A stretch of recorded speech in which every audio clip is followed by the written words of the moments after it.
यह वीडियो जरा गौर से सुनिएगा। पहला प्रश्न, भगवान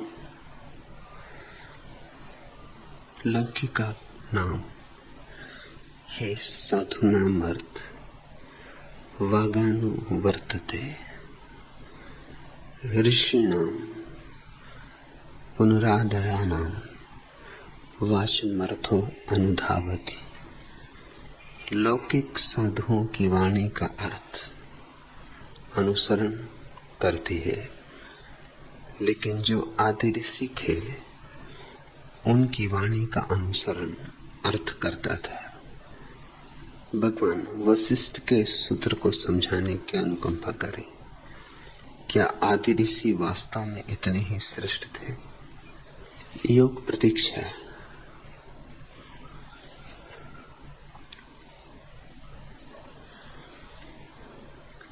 साधु और लौकिक,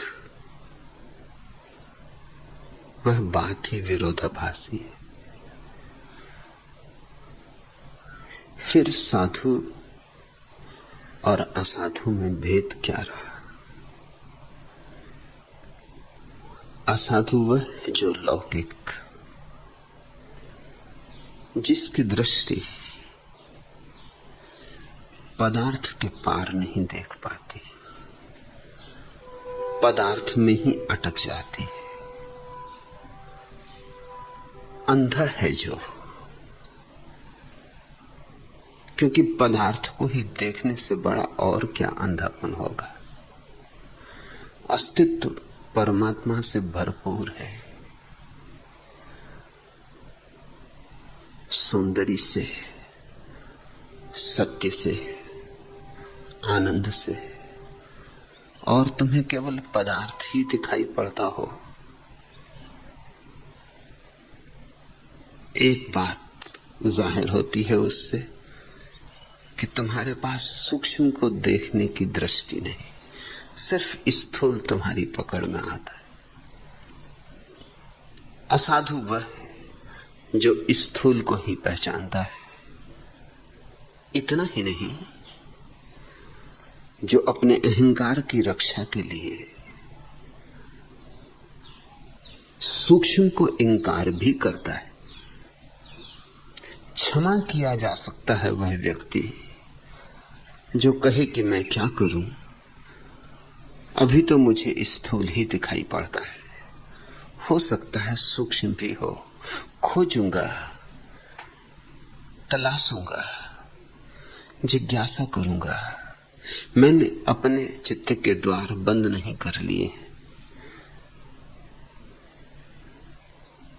लेकिन वह व्यक्ति क्षमा नहीं किया जा सकता जो कहता हो पदार्थ के अतिरिक्त और कुछ भी नहीं है, क्योंकि उसने सूक्ष्म के प्रवेश का मार्ग ही अवरुद्ध कर दिया। अब उसे व्यर्थ ही दिखाई पड़ेगा, सार्थक की कोई प्रतीति नहीं होगी। इसलिए वशिष्ठ के सूत्र में पहला आक्षेप तो मुझे यह है कि वो कहते हैं लौकिका नाम ही साधुनामर्थ वागानु वर्तते। वह जो लौकिक साधु है उसकी वाणी अर्थ का अनुसरण करती है। लौकिक साधु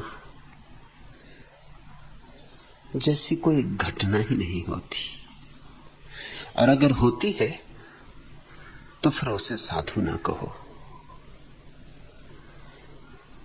जिसको परमात्मा की जरा सी झलक भी ना मिलती हो उसे साधु कहोगे?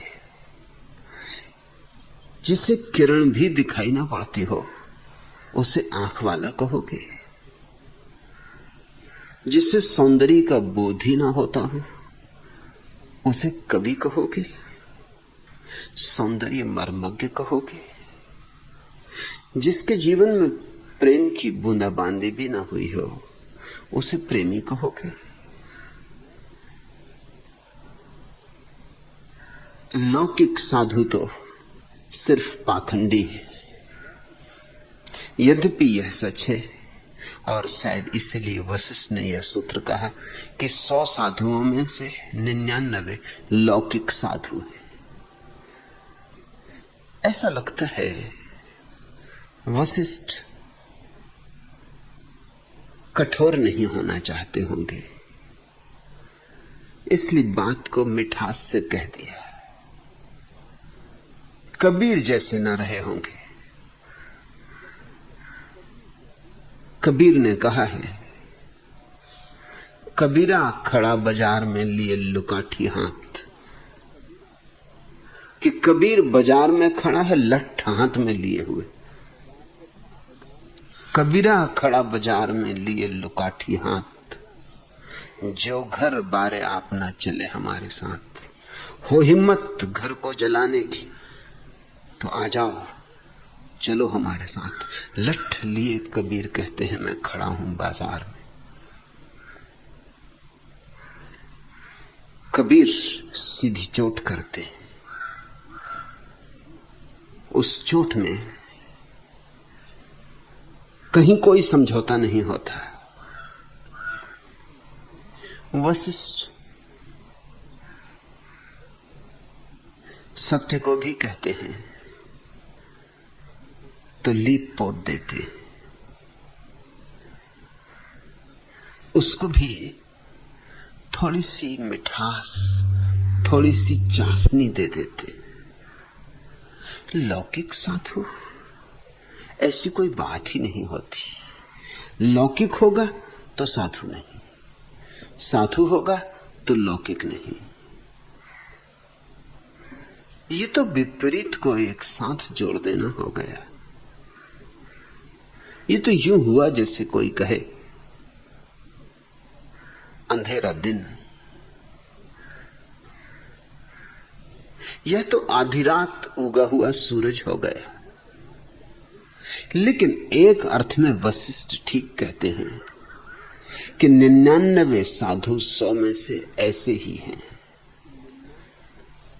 नाम मात्र के साधु। साधु का वेश है, साधु की आत्मा नहीं। साधु का आवरण है, साधु का अंतस नहीं। और आवरण बड़ी सस्ती बात है, आचरण भी बड़ी सस्ती बात है। कोई कठिनाई नहीं है साधु के आचरण में,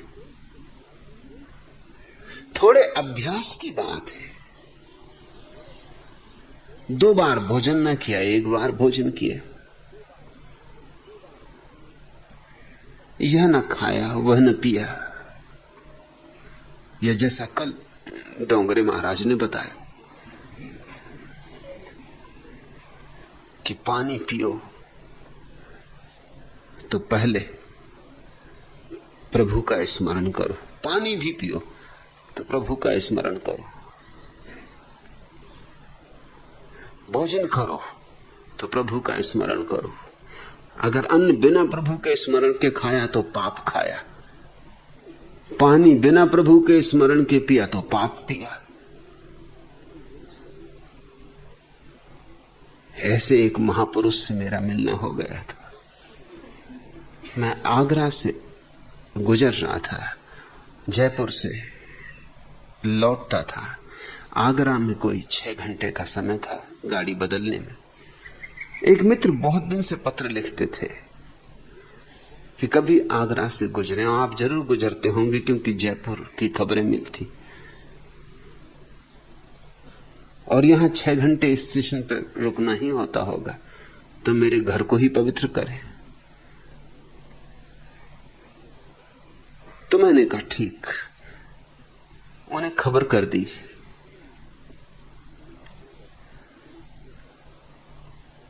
जानता तो नहीं था, पहचानता तो नहीं था, पत्र से ही मुलाकात थी।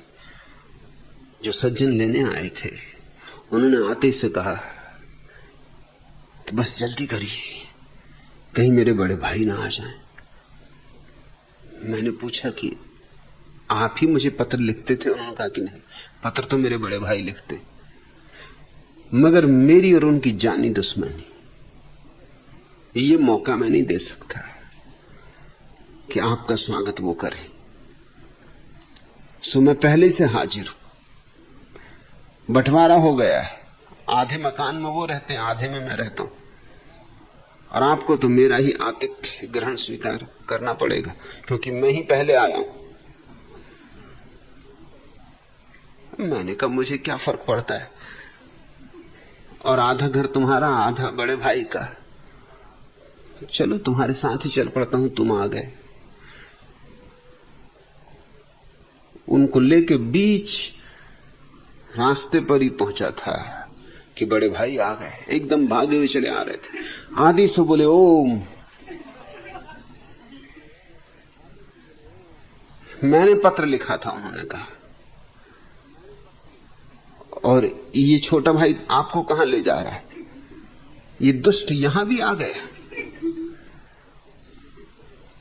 चलिए बैठिए मेरे तांगे में। छोटे भाई ने कहा कि देखिए मैंने पहले ही कहा था कि जल्दी करिए, अगर बड़ा भाई आ गया तो बस मुश्किल हो जाएगी। और बड़ा भाई था भी पहलवान छाप, छोटे भाई थे भी दुबले पतले। तो बड़े भाई ने आओ देखा ना था, उन्होंने तो सामान उतार के मेरा भी हाथ पकड़ के अपने तांगे में बिठा लिया। लेकिन एक उनकी खूबी थी कि कोई भी काम करते थे तो पहले ओम कहते थे। मेरा हाथ पकड़ के उतारा तो ओम, मेरा बिस्तर उतारा तो ओम।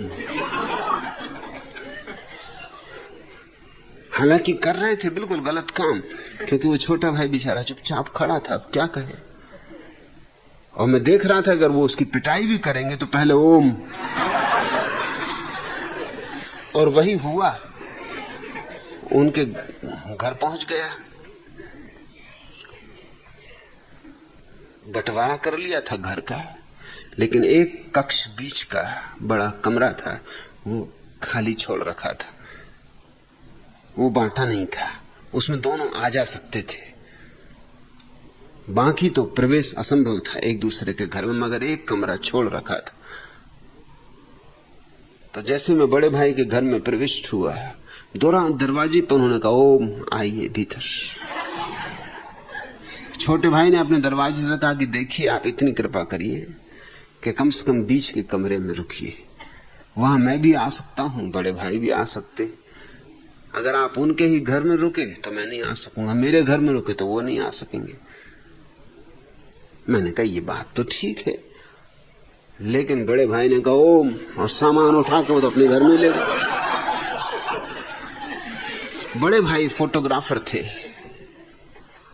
तो उन्होंने कहा इसके पहले कि छोटा भाई उपद्रव करे और ये आएगा बार बार दरवाजे पे और कहेगा कि मेरे घर आइए और भोजन करिए, ये करिए वो करिए, मैं आपकी तस्वीर उतार लूं।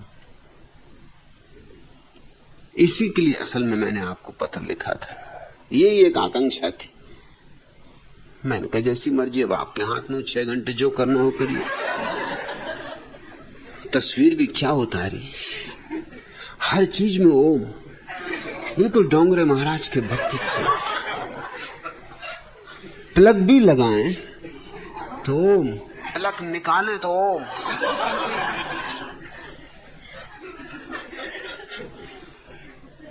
मुझे कुर्सी पे बिठा लें तो ओम, कैमरा घुमाएं तो ओम, प्लेट लगाएं तो ओम। ओम से ही सब चीज शुरू हो। एक कंघी ले आए, मेरे बाल बनाने लगे, बोले ओम। मैंने कहा देखो मैं जैसा हूं कम, मुझे वैसे ही छोड़ो। एकदम नाराज हो गए आदमी, तो गुस्सेबाज थे। कहा जैसी मर्जी। ओम कह के कंघी फेंक दियो, मेरे बाल एकदम छितरा दिए।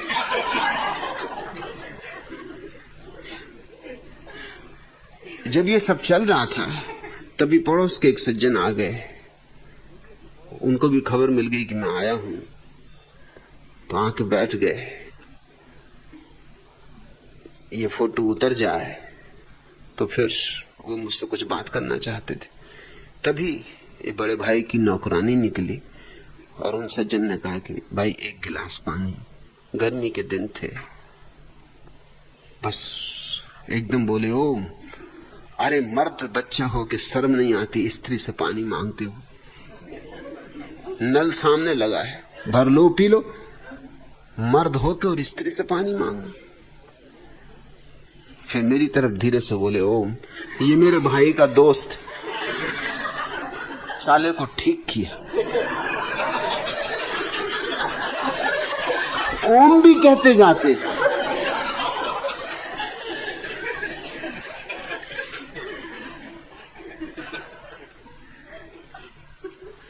ये जो तुम्हारे तथाकथित साधु हैं, ये ओम का उच्चार भी करते रहेंगे और ओम के भीतर क्या क्या नहीं भरा होगा, क्या क्या नहीं उपद्रव होंगे। आचरण भी साथ लेंगे, मगर ठीक आचरण से विपरीत इनका भीतर का जीवन होगा, ठीक विपरीत। 2 दिगंबर जैन मुनियों में मारपीट हो गई, होनी तो असंभव ही था ये बात। एक तो दिगंबर जैन मुनि जिसने सब छोड़ दिया, कपड़े भी छोड़ दिए, अब क्या मारपीट को बचा। लोग कहते हैं जर जोरू जमीन, झगड़े की जड़ 3, वो तो तीनों ही छूट गई। मगर गजब के लोग हैं, फिर भी झगड़ा निकाल लिया। न जर है, न जोरू है, न जमीन है, कुछ भी नहीं है। दिगंबर जैन मुनि, कपड़े भी नहीं है, लंगोटी भी नहीं है, अब झगड़े का क्या उपाय है। उसी दिन मुझे पता चला कि वो सूत्र पर्याप्त नहीं। अरे झगड़े करना हो तो आदमी कर लेगा, जर जोरू जमीन की कोई जरूरत नहीं। जर जोरू जमीन तो बहाने, खूंटियां। झगड़ा टांगना है, कहीं भी टांग दो, खूंटी हुई खूंटी पे टांग दो, न हुई तो खीली पे टांग दो, खीली नहीं हुई तो खिड़की पे टांग दो, कुर्सी पे टांग दो, नहीं तो अपने कंधे पे टांग लो, मगर टांग लोगे कुछ ना कुछ उपाय।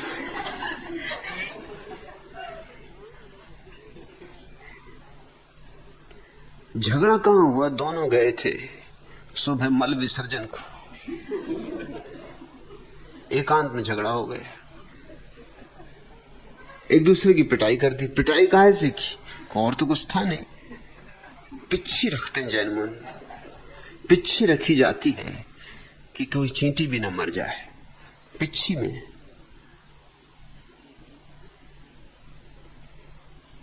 ऊन का बना हुआ गुच्छा होता, छोटी सी डंडी होती है, ऊन का गुच्छा होता। तो जैन मुनि कहीं बैठे तो पहले पिच्छी से वो जगह को साफ कर ले। ऊन का गुच्छा इसलिए ताकि पिच्छी की चोट भी न लगे, अगर चींटी भी हो तो ऊन के धक्के से उसे कोई चोट न लगे, हटा दी जाए। फिर बैठे, स्थान को साफ करके बैठे। वही पिच्छी थी उनके पास, उसमें डंडा भी होता, लेकिन पिच्छी में ये महावीर ने सोच ही ना होगा कि पिच्छी तो ठीक है कि चींटी बच जाएंगी, मगर डंडा, कभी मौका आ गया तो काम आ जाएगा। आ गया उस दिन काम, एक दूसरे ने पिच्छी से पिटाई कर दी, वो डंडे का उपयोग हो गया। कुछ गांव के ग्रामीण लोगों ने पकड़ लिया उनके, दूसरे को मारते हुए पुलिस थाने ले गए। बामुश्किल उनको बचाया गया। जैनियों में बड़ी हड़कंप मची, क्योंकि उनके जैन मुनि इस तरह का व्यवहार करें जो निरंतर आत्मज्ञान की बात करते, जो जीवन को तपाते, तपस्या करते, साधना करते। और इन पर झगड़े का कारण क्या है? जब पुलिस ने पूछताछ की, जो झगड़े का कारण था वो और भी बड़ा मजेदार था। वो जो पिच्छी का डंडा था, बांस का डंडा, उसको भीतर से पोला करके उसमें 100-100 के नोट भरे हुए थे। वो उनका बटुआ था, वो जो डंडा था। अगर जैन मुनियों की पिच्छी देखो तो डंडा जरूर गौर से देख लेना, क्योंकि वही है उनके पास, और कोई उपाय नहीं। मगर आदमी इतना होशियार है कि उसको डंडे को पोला करके अंदर उसमें गिड्डियों पे गिड्डियां उन्होंने भर रखी थी। झगड़ा ये हो गया कि बंटवारा जो बड़े मुनि थे वो ज्यादा चाहते थे छोटे मुनि से, सीनियरिटी का सवाल था। और छोटे मुनि भी बराबर चाहते थे, नहीं तो वो कहते हम पोल पट्टी उखाड़ देंगे। षड्यंत्र में कहीं कोई सीनियर जूनियर होता, ये कोई सरकारी दफ्तर थोड़ी। इसी पे झगड़ा हुआ, इसी पे मारपीट हो गई। रुपए भी पकड़े गए और जैनियों ने किसी तरह रुष्वत खिला के मामले को दबाया कि कहीं ये पता ना चल जाए सबको। मेरे पास आए कि क्या करना चाहिए। मैंने कहा कि अखबारों में खबर देनी चाहिए, फोटो छापने चाहिए। कहा आप क्या कहते हो? अरे हम ये पूछने आए कि इसको किस तरह रफा दफा करना, क्योंकि मुनि की प्रतिष्ठा का सवाल है, उसमें हमारे धर्म की भी प्रतिष्ठा का सवाल है। मैंने कहा कि मेरे लिए भी धर्म की प्रतिष्ठा का सवाल है और मुनि की प्रतिष्ठा का सवाल है। 99 इस तरह के मुनि उस एक मुनि को डुबा दे रहे हैं जो सच्चा होगा। उसको बचाना है कि 99 को बचाना है, लेकिन लोग 99 को बचाने में लगे, एक डूबे तो डूब जाए। संख्या का मूल्य है, हर जगह संख्या का मूल्य है। तो वशिष्ठ इस अर्थों में प्रतीक्षा ठीक कहते हैं कि लौकी का नाम ही साधु नाम अर्थ वागानु वर्तते।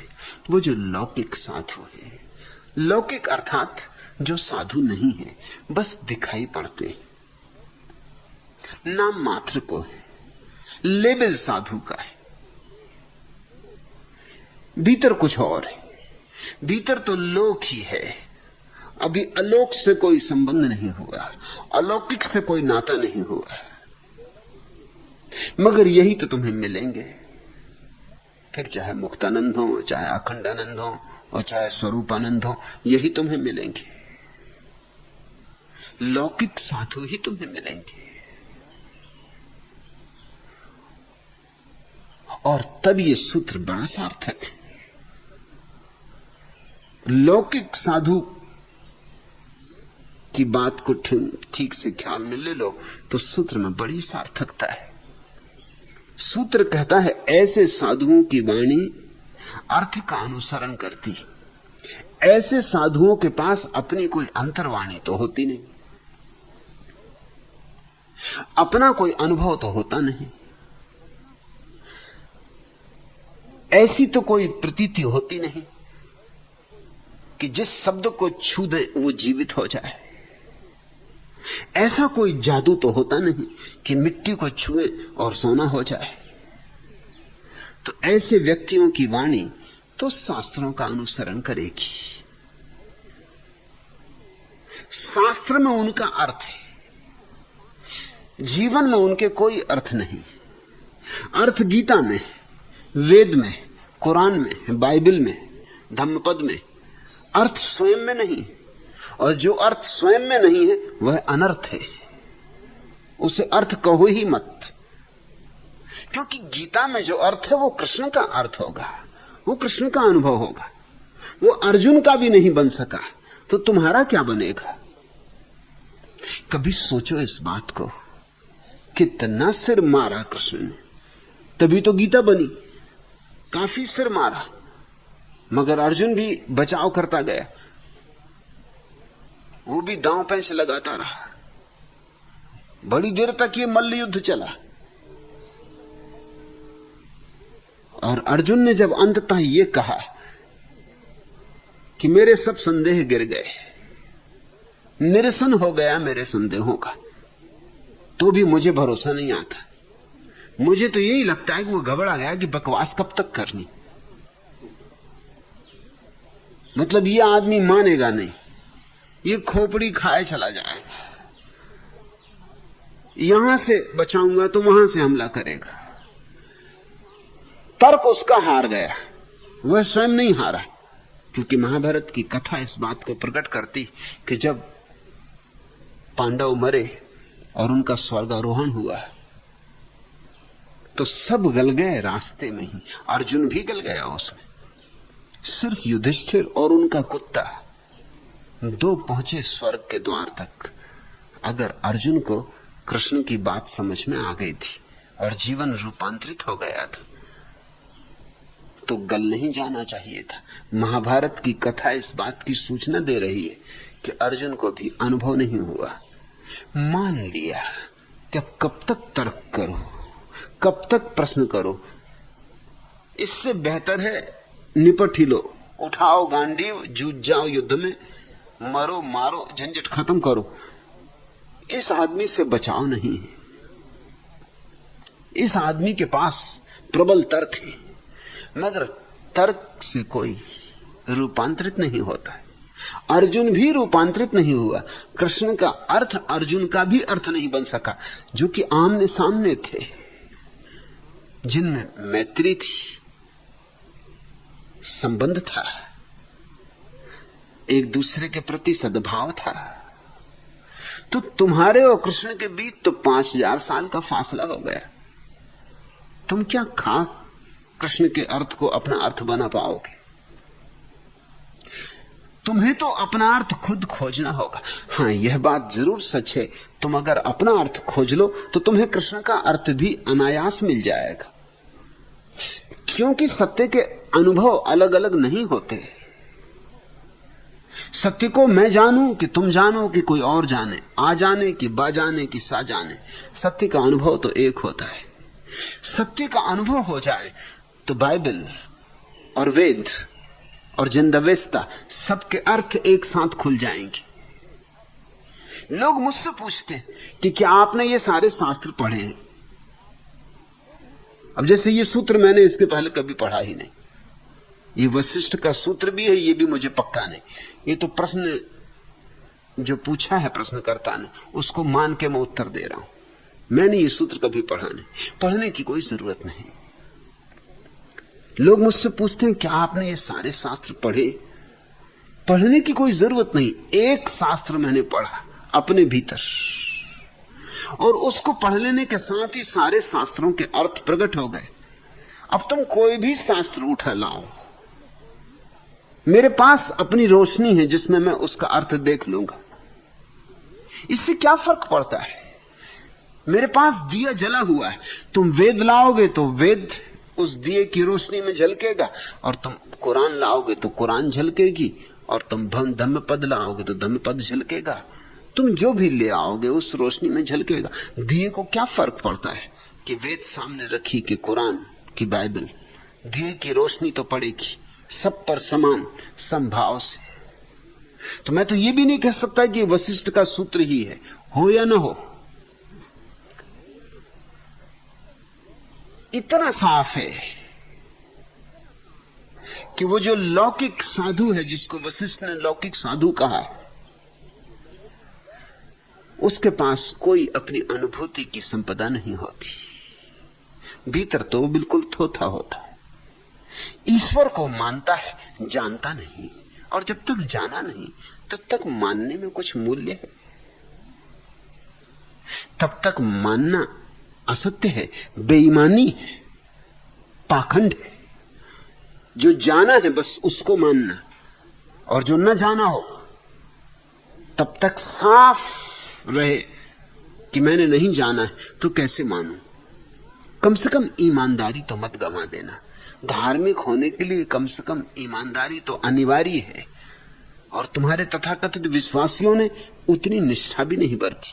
कोई हिंदू बन गया, कोई मुसलमान, कोई ईसाई, कोई जैन, किसी ने जाना नहीं। यहां तक कि जो नास्तिक बना बैठा है उसने भी कुछ जाना नहीं। उसने नास्तिकता उधार ले ली, किसी ने आस्तिकता उधार ले ली। तुम्हारा सारा जीवन उधार है। स्वभावता तुम्हारी वाणी किसी और के अर्थ का अनुसरण करेगी। तुम किसी और का गीत गाओगे, गीत तो गा लोगे मगर वो थोथा होगा, उसमें कोई गहराई ना होगी, ऊपर ऊपर होगा। शब्द ही शब्द होंगे, शब्दों के भीतर कोई संपदा ना होगी। बुझे हुए दियों की कतार होगी मगर एक भी दिया जला हुआ नहीं होगा, क्योंकि अगर एक दिया भी जला हो तो पूरी कतार ही जलाई जा सकती है, सारी दीपावली मनाई जा सकती है। तो यूं सूत्र ठीक है।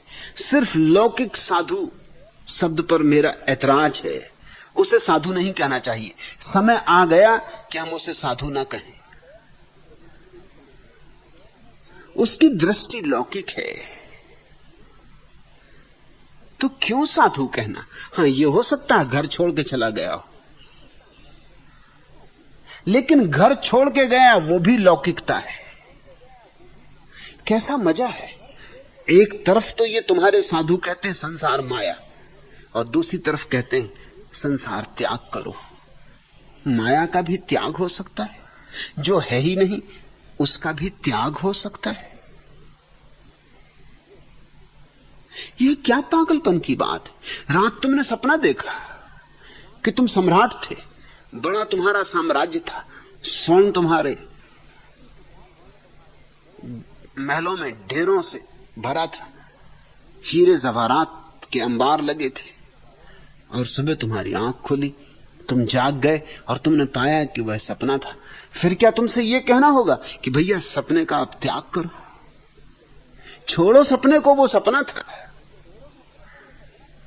और क्या तुम ये कहोगे छोड़ेंगे भाई, धीरे धीरे छोड़ेंगे। अभी कैसे छोड़ें? शास्त्र के अनुसार छोड़ेंगे। 75 वर्ष की उम्र में संन्यास लेंगे तब छोड़ेंगे। अभी कैसे छोड़ दें? अभी तो भोग लेने दो थोड़ा।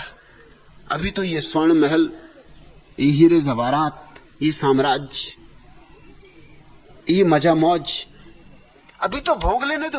अभी तो मैं जवान हूं। अभी छोड़ने की बात ना करो। माना कि तुम जो कहते हो ठीक ही कहते हो, ठीक ही कहते होगे। क्यों तुम गलत कहोगे? क्यों तुम मुझे भरमाओगे? तुम साधु पुरुष हो।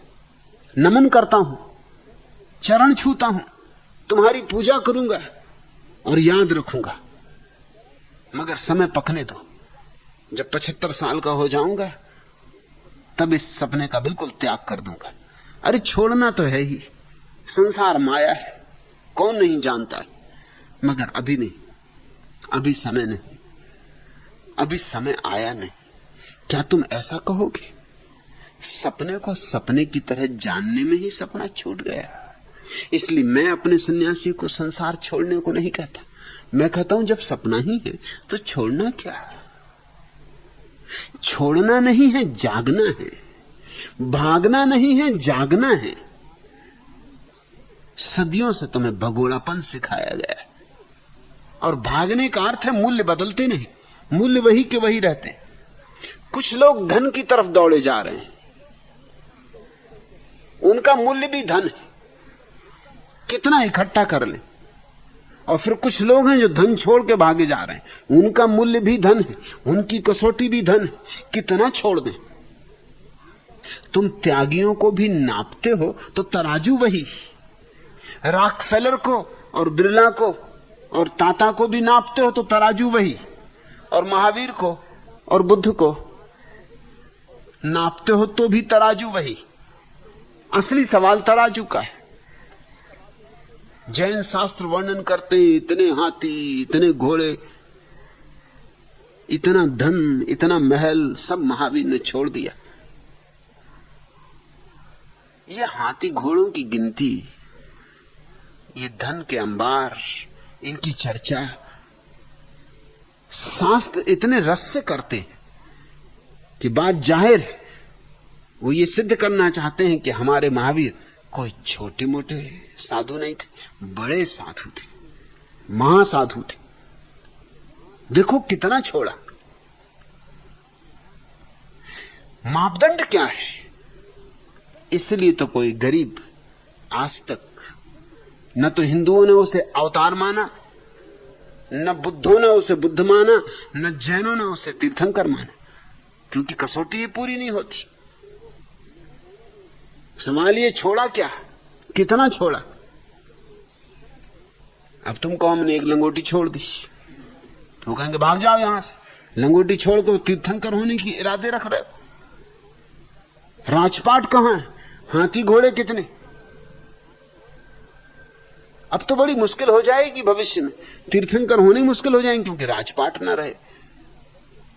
अब तो सिर्फ इंग्लैंड में ही तीर्थंकर हो सकते,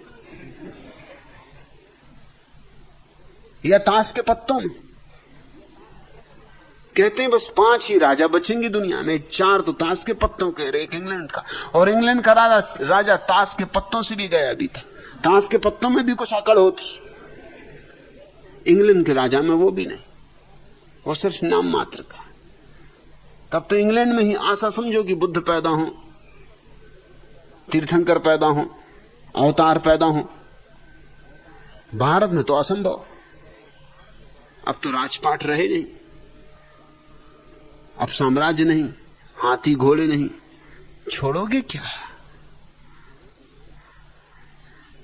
क्या कहोगे कि मैंने एक साइकिल छोड़ दी? कम से कम घोड़ा तो हो। क्या छोड़ोगे? और साइकिल छोड़ के दावा करोगे तीर्थंकर होने का? लोग कहेंगे लाज संकोच ना आए। अरे शर्म खाओ। है क्या तुम्हारे पास? इसलिए तो कोई कबीर को तीर्थंकर नहीं कहता। हालांकि कबीर में क्या कमी है किसी तीर्थंकर से? मगर कैसे कबीर को तीर्थंकर को जुला है? छोड़ने वगैरह को कुछ है ही नहीं, पकड़ने को ही नहीं है, छोड़ने को कहां से लाओ? रोज बुन लेते हैं कपड़ा, रोज बेच लेते हैं, बस किसी तरह खाना पीना चल जाए, वो भी पूरा नहीं चल पाता। उसमें भी बड़ी झंझटें आ जाती।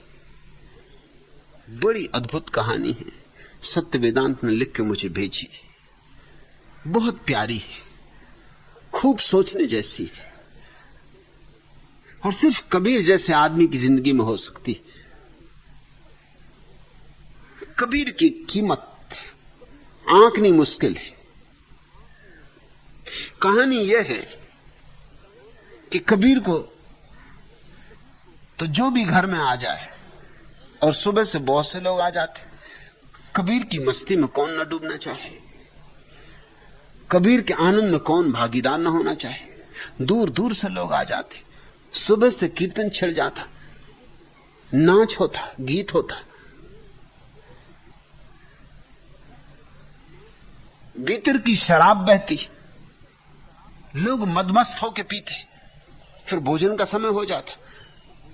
तो कबीर की आदत थी, वो लोगों से कहते कि भैया यूं ही मत चले जाना, अरे भोजन तो कर जाओ, अब आ ही गए तो भोजन कर जाओ। कभी 200 आदमी, कभी 300 आदमी, कभी 500 आदमी। गरीब कबीर की हैसियत क्या? बामुश्किल दिन भर कपड़ा बुन के कितना बुनोगे? उधारी चढ़ती जाती, पत्नी परेशान, बेटा परेशान। एक दिन यह हालत हो गई कि जब पत्नी बाजार गई और दुकानदार से उसने भोजन के लिए प्रार्थना की कि घर में 200 आदमी बैठे और मेरे पति ने निमंत्रण दे दिया है, मैं पीछे के दरवाजे से भाग के आई हूं, जल्दी से कुछ चावल दो, घी दो, आटा दो। उस दुकानदार ने कहा बहुत हो गया, पहले का कर्ज चुकाओ। ये कर्ज बढ़ता ही जा रहा है, ये चुकेगा कैसे? मेरी दुकान तुम डुबा दोगे। ये कबीर का तो भजन चले और मेरा भंडा फूटा जा रहा है। कबीर तो हर किसी को निमंत्रण दे देते हैं। कबीर को पता है कि बर्बादी मेरी हो रही, ये चुकेगा कैसे? कर्ज इतना हो गया कि अब मैं और नहीं दे सकता। पत्नी ने कहा कुछ भी करो, आज तो देना ही होगा, इज्जत का सवाल है। मैं किस मुंह से जाके कहूं? लोग बैठे, भोजन तो कराना ही होगा। उस दुकानदार की बहुत दिन से कबीर की पत्नी पर नजर थी। कबीर की पत्नी थी, सुंदर रही होगी। कबीर जैसे व्यक्ति की पत्नी हो, असुंदर भी रही होगी तो सुंदर हो गई होगी। कबीर का संग साथ मिला होगा, रंग रूप निखर आया होगा, प्रसाद उतर आया होगा। जहां 24 घंटे कबीर के आनंद की वर्षा हो रही थी, वहां कोई कुरूप कैसे रह जाए? सुंदर थी, बहुत सुंदर थी। नजर तो दुकानदार की बहुत दिन से थी, आज मौका देख लिया उसने कि आज ये फंस गई। उसने कहा कि अगर तेरी सच में ही ऐसी निष्ठा है तो वायदा कर कि आज रात मेरे पास सोएगी, तो सारा कर्ज समाप्त कर दूंगा। पत्नी ने कहा जैसी मर्जी, भोजन तो कराना ही होगा। कबीर की ही पत्नी थी, कोई साधारण लौकिक साधु की पत्नी नहीं थी, कबीर की ही पत्नी थी। ये कबीर के ही योग्य थी बात। उसने कहा ठीक है, अगर तुझे इससे ही हल हो जाता हो तो ठीक है, ये निपटारा हुआ। और ये अच्छा रास्ता मिल गया, तूने पहले ही क्यों ना कहा? ये रोज रोज की परेशानी कभी की मिट गई होती। ठीक है, सांझ में आ जाऊंगी। वो तो ले आई, उसने सबको भोजन करवाया। सांझ वर्षा होने लगी, बड़े जोर से वर्षा होने लगी। वो सजी समरी बैठी। कबीर ने पूछा कहीं जाना है या क्या बात है? तो सजी समरी बैठी है, वर्षा जोर से हो रही है। उसने कहा जाना है और जरूर जाना है, तुमसे क्या छिपाना है? इसको प्रेम कहते। तुमसे क्या छिपाना है? पूरी कहानी कह दी कि यूं यूं मामला है, कर्ज बहुत बढ़ गया, आज दुकानदार देने को राजी न था। उसने तो कहा आज रात अगर तू मेरे पास आके रुक जाए पूरी रात तो सारा कर्ज माफ कर दूंगा। तो कुंजी हाथ लग गई। अब कोई चिंता नहीं, अब तुम जितनों को निमंत्रण देना हो दो। ये मूर्ख इतने दिन तक बोला क्यों नहीं? ये बोल देता तो कभी की बात ही खत्म हो जाती, ये रोज रोज की अड़चन तो ना होती। तो मुझे जाना। कबीर ने कहा कि वर्षा बहुत जोर की हो रही, मैं तुझे छोड़ आता हूं। ये सिर्फ कबीर ही कह सकते। कबीर ने छाता लिया, पत्नी को छाते में छिपाया, उसे ले गए और कहा कि तू भीतर जा, मैं बाहर बैठा हूं क्योंकि वर्षा बंद हो नहीं रही। जब निपट चुके तो मैं तुझे घर वापस ले चलूंगा। रात भी अंधेरी है, वर्षा भी जोर की है, तो मैं यहां बाहर छप्पर में बैठा रहूंगा। कबीर छप्पर में बैठ रहे। पत्नी ने दरवाजे पे दस्तक दी। दुकानदार वैसे तो बड़ी उत्सुकता से राह देख रहा था, लेकिन डर भी रहा था। डर इसलिए रहा था कि पत्नी ने इतनी सहजता से हां भर दी थी कि उसे भरोसा ही ना आ रहा था कि एक दफे भी इंकार ना किया।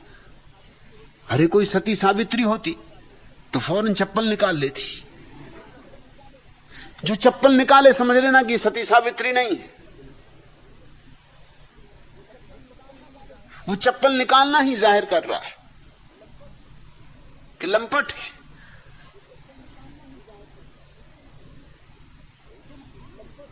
एकदम हां भर दिया, भरोसा नहीं आ रहा था। और कबीर की पत्नी ऐसा हां भर दे, न लाज न संकोच न विरोध, एक चेहरे पर बदली भी ना आई, जैसे कोई खास बात ही ना हो। आएगी भी कि नहीं ये भरोसा नहीं था। सोचता था कि धोखा दे गई, सोचता था कि ले गई सामान, आने वाने वाली नहीं। लेकिन जब द्वार पर उसने दस्तक दी और दरवाजा खोला, पत्नी सामने खड़ी थी, सज बच के आई थी, जो भी घर में सुंदर था पहन के आई थी। घबरा गया, दुकानदार घबरा गया, पसीना छूट गया। सोचा न था कि पत्नी आ जाएगी। एक दफा तो आंख पे भरोसा ना आया, और दूसरी बात देख के और हैरान हुआ कि इतनी धुआंधार वर्षा हो रही, मूसलाधार, और पत्नी बिल्कुल भीगी नहीं। उसने पूछा कि इसने मूसलाधार वर्षा में मुझे भरोसा ना था कि तू आएगी, मगर आई, ये ठीक, मगर ये चमत्कार क्या है कि तुझ पर तो बूंद भी नहीं पड़ी, तेरे कपड़े तो भीगे भी नहीं। उसने कहा भीगते कैसे? अरे कबीर जो मुझे साथ लेके आए, खुद भीगते रहे, छाते में मुझे छिपाए रहे, कहने लगे मैं भीग जाऊं तो कोई बात नहीं, लेकिन तुझे तो अब उस दुकानदार के पास जाना है। उस बेचारे का क्या कसूर कि आज वर्षा हो रही। वो तो दुकानदार और भी लड़खड़ा गया। उसने कहा कबीर छोड़ गए? कबीर कहां है? गए कि यहीं? उसने कहा गए नहीं, छप्पर में बैठे। क्योंकि वो कहते जब तू निपट जाए, पता नहीं वर्षा रुके ना रुके, रात अंधेरी है, तो ले जाने के लिए बैठे। तो जल्दी निपट लो, तुम्हें जो करना हो कर लो, क्योंकि उनको ज्यादा देर बिठाए रखना भी ठीक नहीं। सुबह ब्रह्म मुहूर्त में फिर उठाना होता है, और फिर भजन कीर्तन और भक्त इकट्ठे होंगे। पैरों पर गिर पड़ा वो दुकानदार, भागा, कबीर के पैर छुए। कबीर ने कहा कि तू समय खराब ना कर, तू अपना काम निपटा, हमें अपना काम करने थे। तो इन बातों में मत उलझ। अरे पैर छूना वगैरह पीछे हो लेगा, सुबह आ जाना, भजन कीर्तन कर लेना, वहीं पैर भी छू लेना, मगर अभी तू अपना काम निपटा। उसने कहा आप कहते क्या है? और मुझे न मारो, और मुझे न दुत्कारो, और मुझे गर्हित ना करो, और मुझे अपमानित न करो। कभी न कहा नहीं, तेरा हम कोई अपमान नहीं कर रहे। इन बातों का मूल्य क्या है? यह होगी ज्ञानी की दृष्टि। कबीर को मैं कहूंगा तीर्थंकर। मेरे लिए कबीर ने कितने घोड़े और कितने हाथी छोड़े ये सवाल नहीं, एक बात देख ली कि ये संसार और इसके मूल्यों का कोई मूल्य नहीं। इसकी नीति कुछ नीति नहीं, इसकी अनीति कुछ अनीति नहीं, सब व्यवहारिक बातें हैं। और उस परम सत्य को कुछ भी नहीं छूता है। वह परम सत्य सदा कुंवारा है, अछूता है, वो जल में कमलवत है। मगर कबीर को कौन तीर्थंकर माने, कौन अवतार माने, कौन कबीर को बुद्ध माने? वही मूल्य है, एक बंधा हुआ मूल्य है धन का। तो जिनको तुम साधु भी कहते हो, उनको भी तुम साधु लौकिक कारणों से ही कहते हो। उन्होंने कुछ छोड़ दिया, जो तुम्हारे लिए बहुत मूल्यवान था उन्होंने छोड़ दिया, बस साधु हो गए। मगर वशिष्ठ के सूत्र में बात कीमत की है। बात यह है कि ऐसे साधु की वाणी थोथी होगी, वो किसी और के अर्थ का अनुसरण करेगी। उसके पास अपना तो कोई अर्थ नहीं, अपना कोई साक्षात्कार नहीं। कहेगा कि मधु मीठा होता है, मगर ये उसका अपना स्वाद नहीं। और वशिष्ठ ने कहा ऋषिणाम पुनरादयानाम वाचम अर्थो अनुधावती। और आदि ऋषि थे, उनकी वाणी का अनुसरण अर्थ करता था। प्रतीक्षा, इसमें आदि तूने कहां से जोड़ दिया? सूत्र तो सिर्फ इतना है, ऋषि नाम। वे जो ऋषि हैं, वे जो ऋषि की अनुदशा को उपलब्ध हुए, इसमें आदि का कोई सवाल नहीं। लेकिन हम अनुवाद भी जब करते हैं तो भी हमारी बुद्धि बीच बीच में व्याघात उत्पन्न करती। ये जिसने भी अनुवाद किया हो उसने आदि ऋषि जोड़ दिया, क्योंकि हमारी धारणा यह है कि जो भी होना था श्रेष्ठ पहले हो चुका, स्वर्ण युग तो बीत चुका, अब तो कलयुग चल रहा है, अब कहां ऋषि? इसलिए आदि ऋषि। हालांकि सूत्र में कुछ आदि का सवाल नहीं, सिर्फ सूत्र तो इतना कह रहा है ऋषि नाम पुनरादया नाम वाच मर्थो अनुधावती। वे जो ऋषि हैं उनकी वाणी का अनुसरण अर्थ करता है। वे जो भी बोल देते हैं वही सार्थक हो जाता है। वे जो भी बोल देते, वे बोलें तो न बोलें तो उनका मौन भी सार्थक होता है, उनकी वाणी भी सार्थक होती। उनकी वाणी का अनुसरण अर्थ करता है। उन्हें अपनी वाणी को किसी अर्थ के पीछे नहीं चलाना होता। वे तो बहते हैं सरिता की भांति, अर्थ उनके साथ बहता है। इसलिए वे जो भी कहें उसमें गरिमा होती, गौरव होता है। वे जो भी कहें उसमें ही सौंदर्य होता है। ऋषि शब्द बड़ा प्यारा है, पहले उस शब्द को समझ लो। हमारे पास दो शब्द हैं, सिर्फ हमारे पास दो शब्द हैं सारी दुनिया में, कवि और ऋषि। दुनिया की सभी भाषाओं में कवि शब्द तो है, लेकिन ऋषि शब्द नहीं। दोनों का अर्थ एक होता है, लेकिन थोड़े भेद से, जरा सा बारीक भेद। यूं बाल बराबर भेद, लेकिन जमीन और आसमान को अलग कर देता है। कवि का अर्थ है जिसे सत्य की कभी कभी झलक मिलती, और इसी का अर्थ है जो सत्य में ठहर गया। कवि का अर्थ है जो दूर से, बहुत दूर से हिमालय के हिमाच्छादित शिखरों को देखता है, मगर दूर से। और इसी का अर्थ है जिसने वही निवास बना लिया, वो जो हिमाच्छादित शिखरों पर रहने लगा। कवि के लिए सत्य एक किरण की तरह आता है और चला जाता है, एक झलक की तरह, एक हवा का झोंका। यह आया वह गया, मगर उस झोंके में भी कवि के भीतर फूल खिल जाते। ऋषि स्वयं ही फूल हो गया। कवि का वसंत आता है जाता है, ऋषि के लिए वसंत ही एकमात्र ऋतु है। 24 घंटे वसंत है। ऋषि का अर्थ है जिसने ध्यान से सत्य को अनुभव किया, जिसकी आंखें खुल गई, असली आंखें खुल गई, जिसने पदार्थ में परमात्मा को देख लिया, जिसने संसार में मोक्ष को अनुभव कर लिया। ऐसे ऋषि जो भी बोले, साधारण से साधारण शब्द भी उनके हाथों में असाधारण अर्थ ले लेते हैं। और जिनको तुम साधु कहते हो, इनके हाथों में सुंदर से सुंदर शब्द भी बड़े कुरूप हो जाते, अपंग हो जाते। सारी बात आदमी की है, शब्दों में कुछ नहीं होता, व्यक्तियों में होता है, व्यक्तियों की अनुभूतियों में होता है। अगर व्यक्ति के भीतर आह्लाद है, ईश्वर का उन्माद है,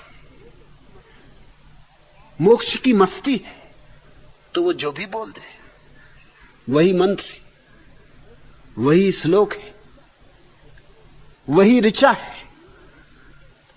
और अगर व्यक्ति के भीतर वह परम उन्माद नहीं है, तो वो सुंदर सुंदर शब्दों को बिठाता रहे, जमाता रहे, शायद कविता रच लेगा भाषा के हिसाब से, व्याकरण के हिसाब से, छंद के हिसाब से, मात्रा के हिसाब से, लेकिन उसमें आत्मा नहीं होगी, वह लाश ही होगी।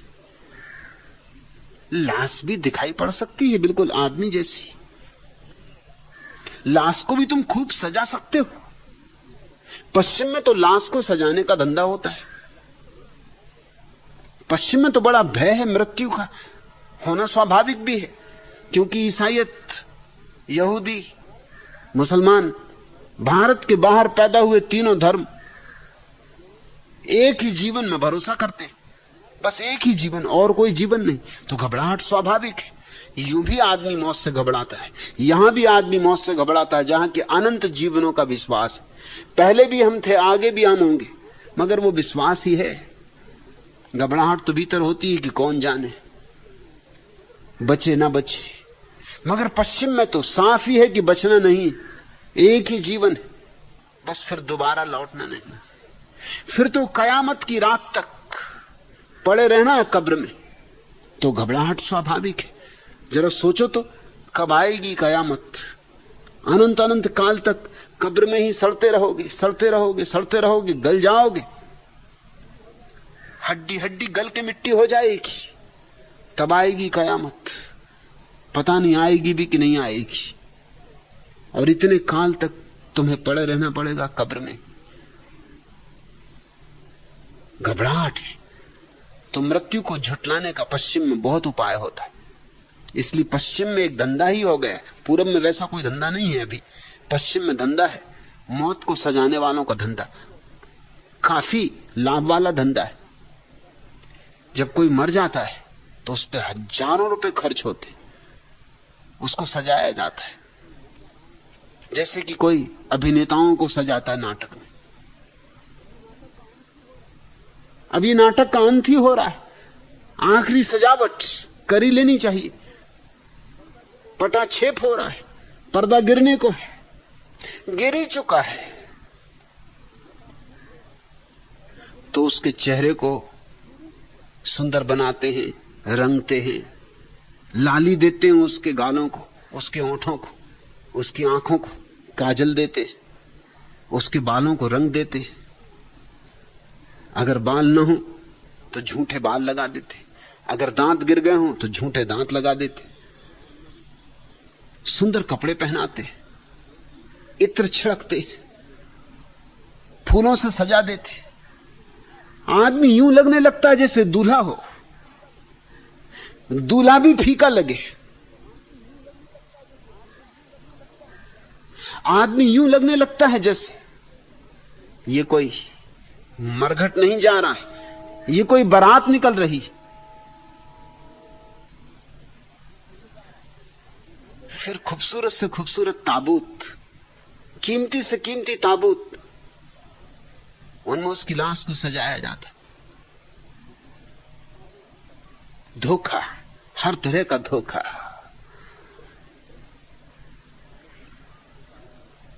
लेकिन लाख उपाय करो तो भी जिंदा आदमी और मरा हुआ आदमी कितना ही सुंदर लगे। उतना ही भेद कविता में और ऋचा में, उतना ही भेद कवि में और ऋषि में। ऋषि है जीवंत, मात्रा का उसे पता नहीं। अब कोई मीरा की कविताओं में मात्राएं कि कोई छंद है? अगर भाषा और मात्रा और छंद के हिसाब से तोला जाए तो कबीर और मीरा की गिनती कहीं भी नहीं होगी। तब तो तुलसीदास बड़े कवि मालूम होंगे। कहते भी हैं कि तुलसीदास महाकवि हैं, भी वो महाकवि, बस लेकिन कवि ही है, ऋषि नहीं। कबीर कवि नहीं है, ऋषि है। शब्द अटपटे हैं, लेकिन उन शब्दों के पीछे गहन अर्थ चला आ रहा है। शब्द जीवंत हैं, पंख हैं उनमें, यूं कि अभी उड़ जाएं, किन्हीं पिंजरों में बंद नहीं। तुलसीदास के शब्द कितने ही सुंदर, पिंजरों में बंद। लेकिन तुलसीदास की महिमा, क्योंकि लोग तो व्यर्थ से प्रभावित होते, सार्थक से तो घबराते, क्योंकि सार्थक तो झकझोर देता है। सार्थक तो आता है झंझावात की तरह, धूल झाड़ देता है। और तुमने धूल को समझ रखा है बड़ी कीमती, सो जो तुम्हारी धूल को और जमा दे वही प्यारा लगता है।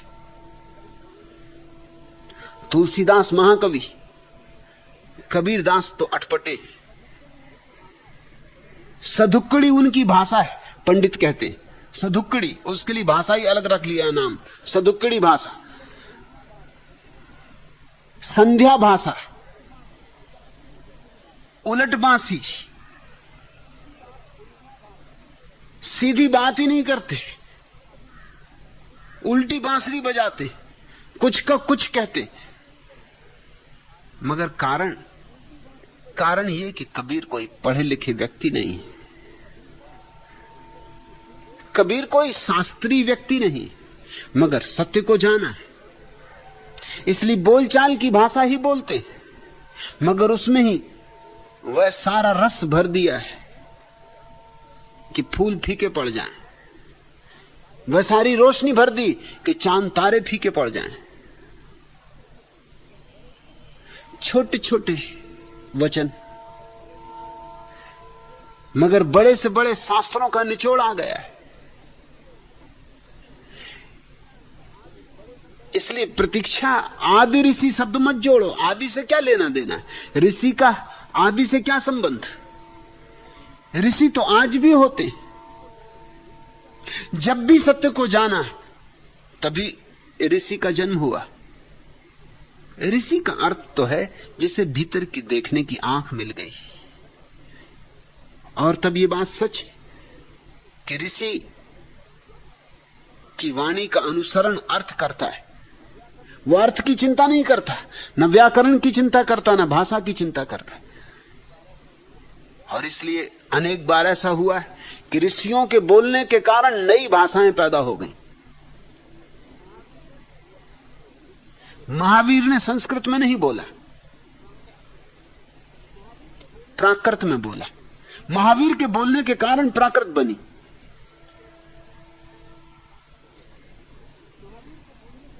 संस्कृत में एक पांडित्य है, एक आभिजात्य है।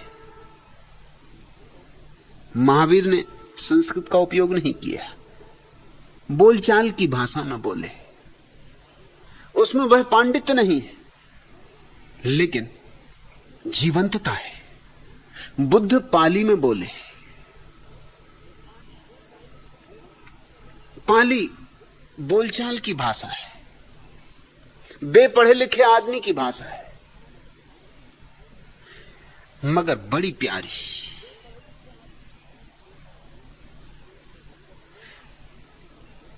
जब लोग शब्दों का उपयोग करते हैं तो शब्दों के किनारे घिस जाते, शब्दों में गोलाई आ जाती, सौंदर्य आ जाता है।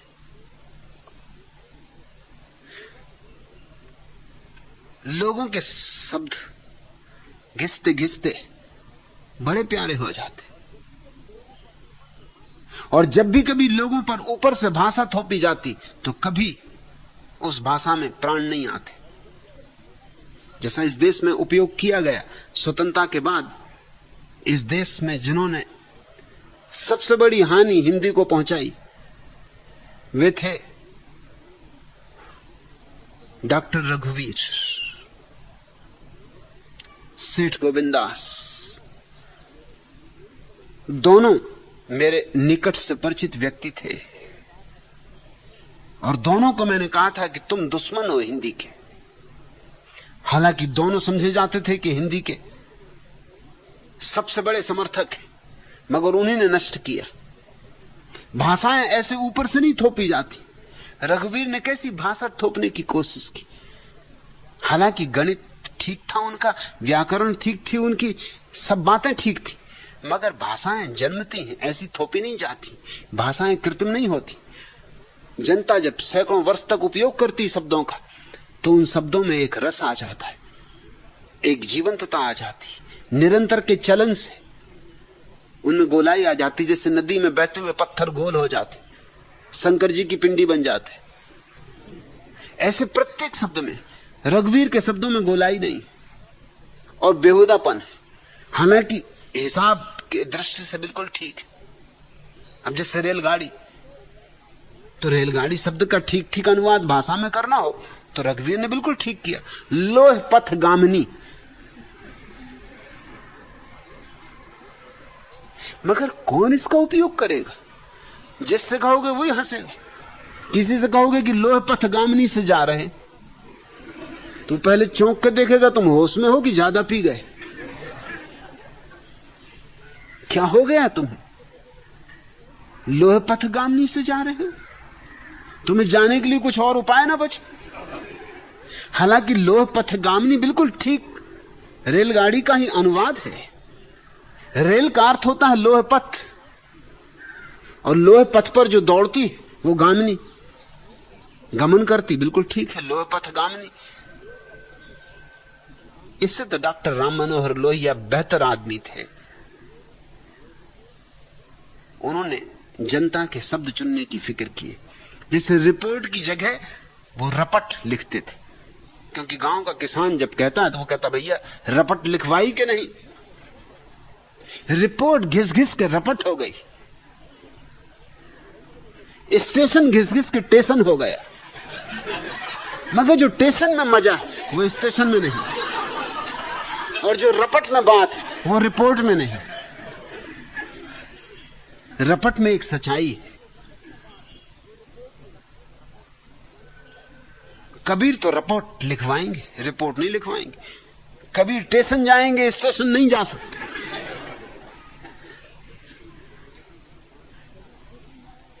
अभी 500 साल पहले ही नानक के कारण गुरमुखी भाषा पैदा हुई, सिर्फ नानक के कारण। क्योंकि नानक ने पंजाब की लोक भाषा का उपयोग किया और एक नई भाषा को जन्म दे दिया। मगर वो जन्म ऊपर से थोपा हुआ नहीं, वो कोई कृत्रिम नहीं। वो लोग जिस भाषा का उपयोग कर रहे थे सदियों से, उसी भाषा को छू दिया और जादू हो गया। ऋषि की वाणी का अनुसरण अर्थ करता है। ऋषि फिक्र नहीं करता कि शब्द क्या है, किन्हीं भी शब्दों को चला देता है, चलते हुए शब्दों को उपयोग में ले आता है और उनमें बड़े अर्थ के फूल खिल जाते। यह सूत्र उपयोगी है, लेकिन इसमें से दो बातें छोड़ देना। एक तो लौकिक साधु जैसा कोई व्यक्ति होता नहीं, या तो कोई साधु होता है या लौकिक होता है। और दूसरी बात, आदि ऋषि गलत अनुवाद है। ऋषि सदा होते रहे, आज भी हैं, कल भी होंगे। ये दुनिया उस दिन स्वाद खो देगी जिस दिन ऋषि पैदा न होंगे। जब तक ऋषि हैं तब तक जमीन पर नमक है, तब तक जीवन में स्वाद है। ऋषि का अर्थ केवल इतना ही है जिसने देखा, अनुभव किया, जिया, जो जीकर बोला, जिसके बोलने में हृदय की धड़कन है।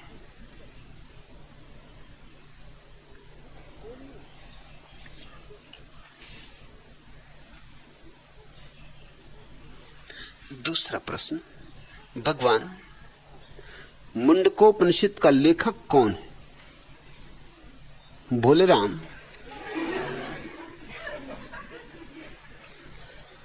बाबा क्या मुंडकोपनिषद के लेखक से नाराज हो गए कि देखें कौन है ये, कि इसको ठीक करें? मैं डर रहा था कि कोई ये प्रश्न न पूछ ले, क्योंकि मुझे भी पता नहीं कि मुंडकोपनिषद के लेखक कौन। असल में मैंने भी जब पहली दफा मुंडकोपनिषद पढ़ा था तो ये सवाल मुझे उठा था। उम्र तब मेरी छोटी थी जब मेरे हाथ में पहली दफा मुंडकोपनिषद पड़ गया। घर में उसकी कॉपी पुराने दिनों से पड़ी थी। उठा के मैंने देखा, पहली सवाल ये उठा कि मुंडकोपनिषद, ये भी कोई नाम हुआ?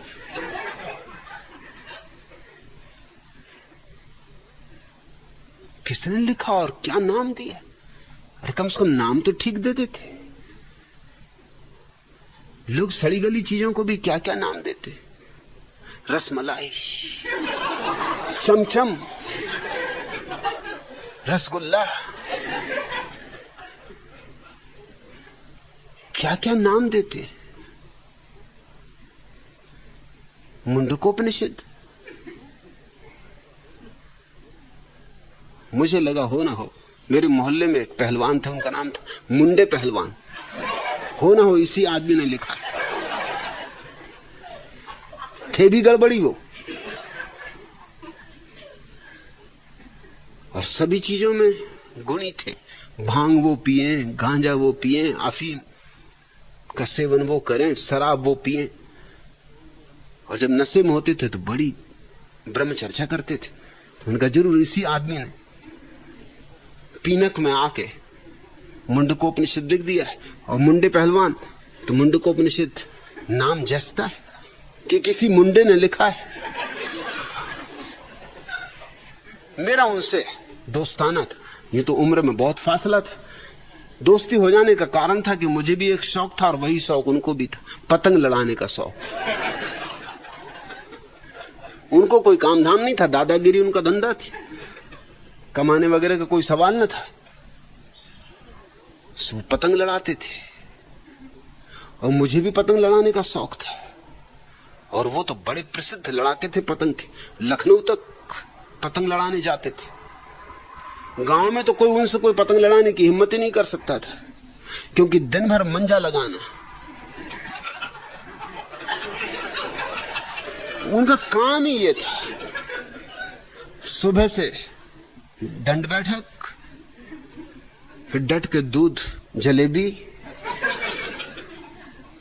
फिर मंजे पर उतर जाते वो तो उनके शागिर्द घोंट रहे हैं कांच, फिर लुब्दी बनाई जा रही, फिर मंजा चढ़ाया जा रहा। और मुझे भी पतंग लड़ाने का शौक उन्हीं को देख के पैदा हो गया था। और मेरी उनसे दोस्ती इसलिए हो गई कि मैंने एक बार उनका पतंग काट दिया। उन्होंने मुझे बुलाया होगा, बेटा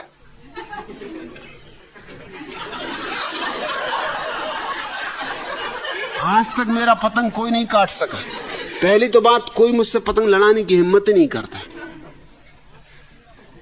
क्योंकि लोग डरते हैं कि कोई झगड़ा जहां सा खड़ा ना हो जाए। एक तो तूने पतंग लड़ाने की हिम्मत की। मैंने कहा मुझे मालूम नहीं था कि पतंग आपका है, तो मैं भी झंझट में नहीं पड़ता। और गजब कि तूने मेरा पतंग काट दिया।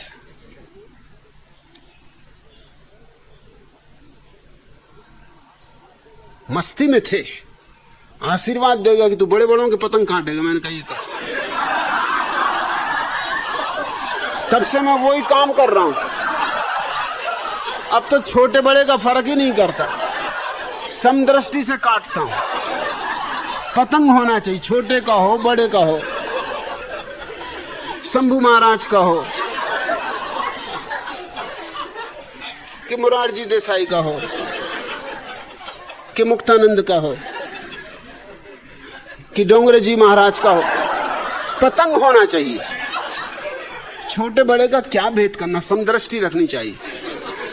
मगर वो क्या आशीर्वाद दे गए मुंडे पहलवान, वो काम अभी तक नहीं छूटा और वो छूटने वाला भी नहीं। तो मैंने सोचा कि हो ना हो, इन्हें ने ये मुंडकोपनिषद लिखा और तो मैं कुछ समझा नहीं किताब में अंदर, लेकिन बस वो शब्द मुझे मुंडकोपनिषद पकड़ गया। सुसांझ को मैं उनके दरबार में हाजिर हुआ, पास में उनका अखाड़ा था। वो भंग चढ़ा के एक शागिर्द उनका पैर दबा रहा था, दूसरा शागिर्द उनकी मन चंपी कर रहा था। खाट पे लेटे हुए थे, मस्ती में कुछ गुनगुना रहे थे। मैं जाके पास बैठ गया। मैं उनको काका कहता था आदर के कारण। मैंने कहा काका एक सवाल पूछूं?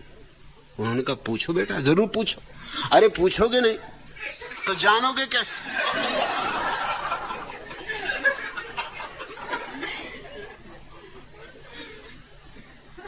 जब वो पीने में होते तो बड़ी गजब की बातें कहते थे।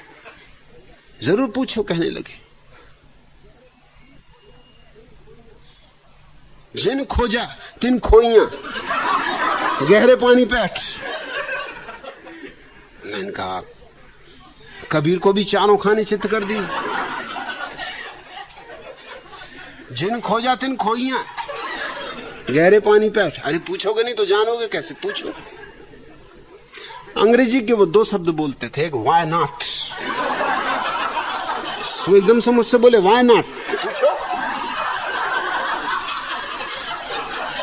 व्हाई नॉट उनका तकिया कलाम था। किसी भी चीज में व्हाई नॉट कह देते थे। जैसे उनसे जयराम जी करो, काका जयराम जी, वो कहते व्हाई नॉट, जिसमें कोई संबंध ही नहीं होता था।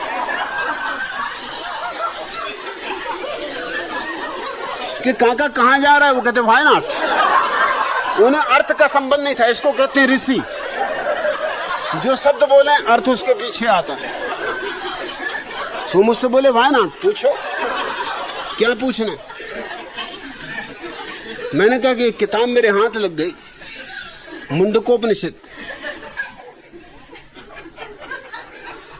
ये सवाल उठता है कि किसने लिखी और किसने ये नाम दिया। वो कुछ सोच विचार में पड़ गए। उपनिषद वगैरह से उनका क्या नाता रहा।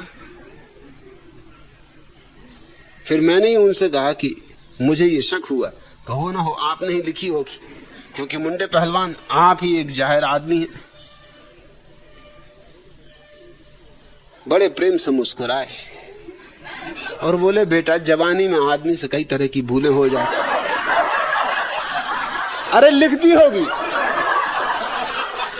बीती ताहे बिसार दे, अब जो हुआ सो हो गया। तू भी कहां की पुरानी बातें उखाड़ता।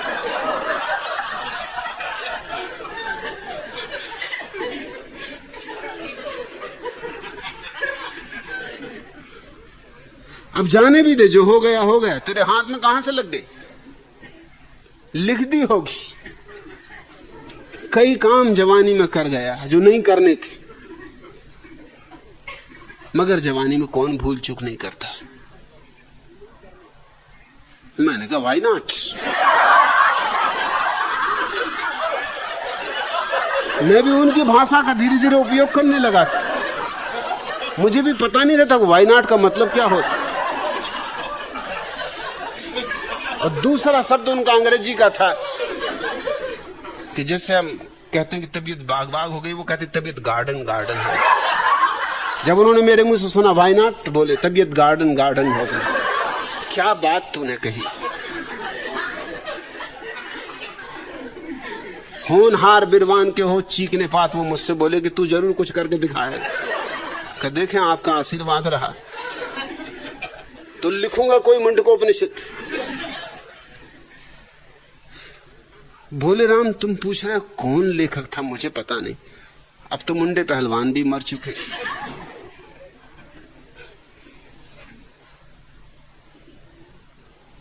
उपनिषद किसी ने लिखे नहीं, उपनिषद कहे गए। सच में तो कोई ऋषि कभी कुछ नहीं लिखा। जिन्होंने जाना है उन्होंने लिखा नहीं, और जिन्होंने लिखा है उन्होंने जाना नहीं। जानने वाले बोले, लिखे नहीं। फिर शिष्यों ने लिख लिए। शिष्यों ने संक्षिप्त नोट्स लिख लिए ताकि आने वाली सदियों के काम आ सके।